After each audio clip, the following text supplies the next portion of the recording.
Hey everybody, Anti-Brady1M here and welcome to my YouTube channel. I'm at a bit of a crossroads in regards to my mental health situation.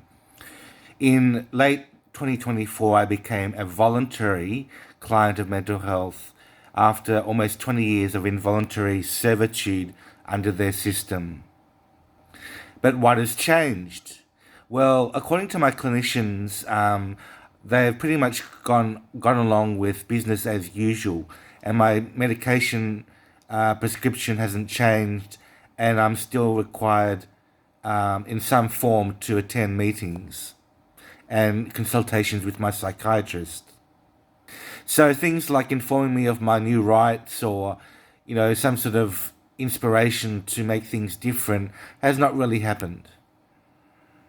Now, I just came across a video on TikTok about Alexander Solzhenitsyn and how he was apparently attributed with the idea that one should tell the truth in the face of oppression, which brings me back to my claims in the tribunal, the Mental Health Review Tribunal, where I said that where I agreed with everything that they claimed and went along with them and pretty much accepted their version of the story rather than telling my own. And as a result of that acceptance, I was rejected. I was ousted from being involuntary, and I was allowed my freedom as a voluntary client instead of an involuntary one.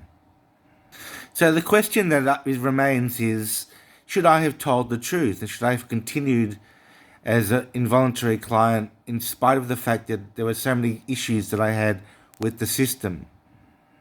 The answer is a very complicated one, and there's a couple of relevant facts which I'm going to bring up. First is that I have received very little support from family, friends, and associates, and organisations such as Amnesty International, who told me that my situation was not as dire or as serious or significant as that of many other people. So basically, what people are saying is that they don't care about my situation and that I have to deal with it in my own way. So speaking up about the problems is obviously something that hasn't helped or been effective. It's been effective in a certain way, to a certain degree. I would say it's a very limited degree because I have a couple of people who I'm friends with who are very much in the same boat, who are very resistant to the mental health treatment. And they do exist. They are out there. They're just not. They're just in little pockets of society, and they don't express themselves to be heard.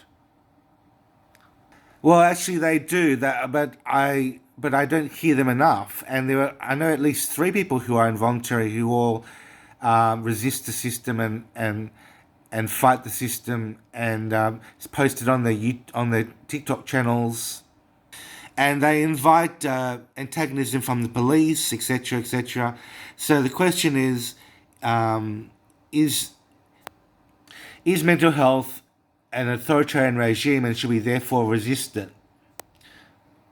I think it's very important to analyze the status quo and to find the nature of our existence. And for that reason, my relations with mental health assist service, which I no longer call the authority, but they are a service, needs to be constantly scrutinized and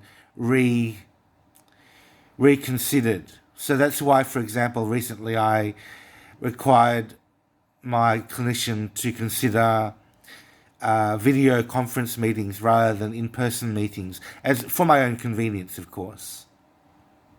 But if there's anything or something that I don't believe in, whether it be the intensity of the drugs that I'm required to take, or the intensity of the relationship, or certain beliefs that are harbored by the service that I don't agree with, I believe that there should be a platform for me to bring those issues up and raise those issues, talk about them, and apply the toolkit, including critical thinking and rational thinking and reasoning and negotiation to these issues. So, mental health service has been very lame in terms of responding to my feedback. Darren has ignored some of my email feedback, and my feedback to the sensory series of workshops. The people who ran that I received no feedback from them from my feedback. So there was no conscientious debate there, and that's what worries me. So for me, if something is to change or something requires change, first thing I'll do is put it into writing.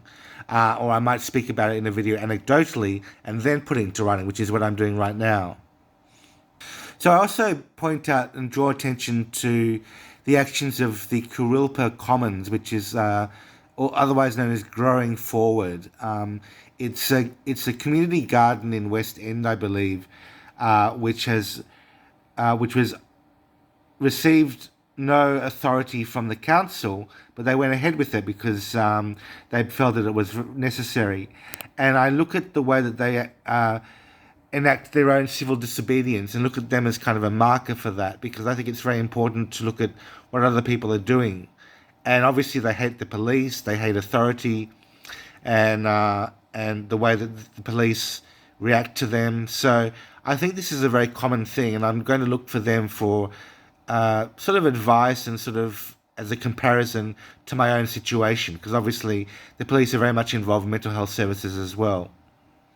So the police are power hungry, they're power players, and they don't understand how to treat people as a community and to have community spirit, etc. So they really need a good kind of washing over. So this is what I'm going to do. As a result of thinking about my situation, I had to decide what things I'm not happy with, how I can raise the issue with my clinicians. If they're responsive, that's good, and if they respond in a rational and critical thinking kind of way, then I'm happy to entertain their beliefs. But if they don't respond and they are hiding information or creating disinformation, then obviously I have to take a stance against that. This is very much a solo job for me. I don't get very much support. I get a bit of support from a friend named Tim, who is the leader and the initiator of the Pink Panther activists. He's got a very good background of information and so on, and helping people like myself who are struggling in the system. But it's still important for me to be helping myself.